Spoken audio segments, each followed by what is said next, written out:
Doctor ಆಗಬೇಕೆಂಬ ಕನಸಿನಲ್ಲಿ ಕೋಟಿ ಕೋಟಿ ವಿದ್ಯಾರ್ಥಿಗಳು ಹಗಲಿರುಳು ಪರಿಶ್ರಮ ಪಡ್ತಾರೆ. ಅದಕ್ಕಾಗಿ ಅನ್ನ ನೀರು ಬಿಟ್ಟು ಸ್ಟಡಿ ಮಾಡ್ತಾರೆ.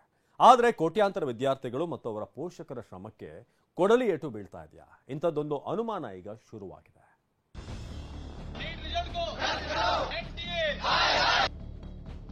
ಸಂಶಯದ ಸುಳಿಯಲ್ಲಿ ನೀಟ್ ಪರೀಕ್ಷೆ 67 ವಿದ್ಯಾರ್ಥಿಗಳಿಗೆ 720ಕ್ಕೆ 720 ಅಂಕ. ನ್ಯಾಯ ಬೇಕು, ವಿ ವಾಂಟ್ ಜಸ್ಟಿಸ್ ಅಂತ ಕೂಗ್ತಾ ಇದ್ದಾರೆ. ಇವರು ಭವಿಷ್ಯದಲ್ಲಿ ವೈದ್ಯರಾಗಬೇಕು ಅಂತ ಕನಸು ಕಂಡಿದ್ದ ಯುವಕರು. ಆದ್ರೆ ಈಗ ದೇಶದ ಹಲವೆಡೆ ರಸ್ತೆಗೆ ಇಳಿದು ಪ್ರತಿಭಟಿಸ್ತಾ ಇದ್ದಾರೆ.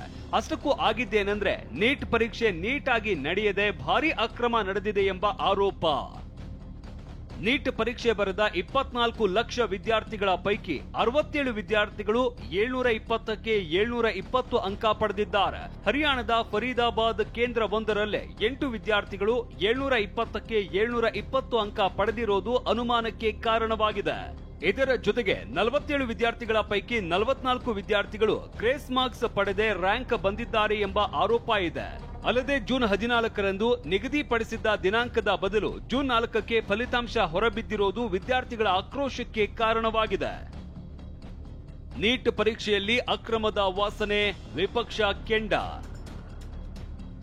ನೀಟ್ ಪರೀಕ್ಷೆಯಲ್ಲಿನ ಅಧ್ವಾನದ ವಿರುದ್ಧ ವಿಪಕ್ಷ ಕಿಡಿಕಾರಿದೆ. ಪತ್ರ ಬರೆದಿರುವ ಎಸ್ಪಿ ಮುಖ್ಯಸ್ಥ ಅಖಿಲೇಶ್ ಯಾದವ್ ಬಿಜೆಪಿ ವಿರುದ್ಧ ಗುಡುಗಿದ್ದಾರೆ. ಹಾಗೆಯೇ ರಾಜ್ಯ ಕಾಂಗ್ರೆಸ್ ಉಸ್ತುವಾರಿ ರಣದೀಪ್ ಸಿಂಗ್ ಸುರ್ಜೇವಾಲಾ ನೀಟ್ ಪರೀಕ್ಷೆಯಲ್ಲಿ ಭಾರಿ ಅಕ್ರಮ ನಡೆದ ಬಗ್ಗೆ ಆತಂಕ ವ್ಯಕ್ತಪಡಿಸಿದ್ದಾರೆ.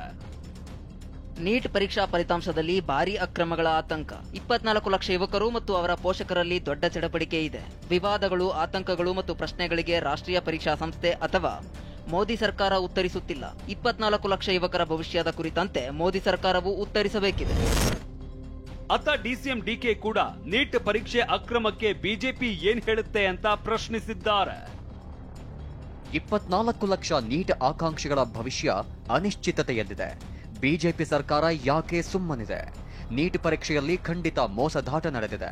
67 ಆಕಾಂಕ್ಷಿಗಳು 720ಕ್ಕೆ 720 ಅಂಕಗಳನ್ನ ಪಡೆದಿದ್ದಾರೆ.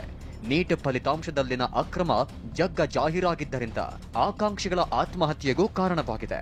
ಇದು ನಾವು ನಾಚಿಕೆಯಿಂದ ತಲೆ ತಗ್ಗಿಸಬೇಕಿದೆ. ಹೀಗಂತ ಡಿಸಿಎಂ ಡಿಕೆ ಶಿವಕುಮಾರ್ ಸಾಮಾಜಿಕ ಜಾಲತಾಣ ಎಕ್ಸ್ ನಲ್ಲಿ ಪ್ರಶ್ನಿಸಿದ್ದಾರೆ. ಇತ್ತ ಎಲ್ಲ ಆರೋಪಗಳಿಗೆ ಪ್ರತಿಕ್ರಿಯಿಸಿರುವ national testing agency DG Subodh Kumar ಈ ಬಗ್ಗೆ ಸ್ಪಷ್ಟನೆ ನೀಡಿದ್ದಾರೆ. So we said that there is no paper leak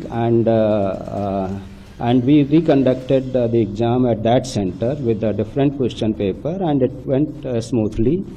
And then there were allegations from some other centers that there is a possibility of paper leak. So we all again analyzed our system and denied that report through the press release on 6th of May. So the whole exam process has been very transparent and the integrity of the exam was not compromised at all. And ಅದೇನೇ ಇರಲಿ, neat ಪರೀಕ್ಷೆ ಅನ್ನೋ ಯುದ್ಧ ಗೆಲ್ಲೋಕೆ ವಿದ್ಯಾರ್ಥಿಗಳ ಶ್ರಮ ಅಂತೂ ಕೇಳತೀರದು. ಇಂಥವರ ಶ್ರಮಕ್ಕೆ ಅನ್ಯಾಯ ಆಗಬಾರದು ಅಂದ್ರೆ ನೀಟ್ ಪರೀಕ್ಷೆಯಲ್ಲಿನ ಅಕ್ರಮದ ಸದ್ದನ್ನ ಅಡಗಿಸಬೇಕಿದೆ. Bureau report, TV9.